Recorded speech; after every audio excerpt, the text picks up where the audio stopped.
শুভ সকাল প্রিয় বন্ধুরা। এখন সময় সকাল 5টা 10। ভোর 4টের সময় ভারত সেবাশ্রম সংঘ থেকে বেরিয়েছিলাম আজ এই মহালয়ার পুণ্য তিথিতে পুণ্য স্নান ও পারলৌকিক ক্রিয়া সম্পন্ন করতে। প্রতি বছর লক্ষ লক্ষ মানুষ এই গঙ্গা সাগরে আসেন বিভিন্ন সময় বিভিন্ন উৎসবে। সারা বছরই প্রতিটা মুহূর্ত প্রতিটা সময় প্রচুর মানুষ দর্শনার্থীরা আসেন এখানে ভ্রমণ করতে। ভারতবর্ষের পশ্চিমবঙ্গের দক্ষিণ 24 পরগনা জেলার এই অসাধারণ একটি মিলন তীর্থক্ষেত্র প্রতিটা মানুষের মনে জাগায় অনেক ভালোবাসা ও পুণ্য বা সঞ্চয় করার বাসনা।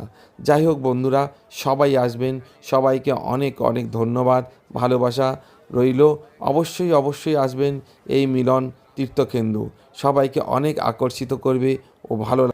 সরাসরি ডায়মন্ড হারবার থেকে বা বাই ট্রেনে কাকদ্বীপ থেকে চলে আসতে পারেন গঙ্গাসাগর।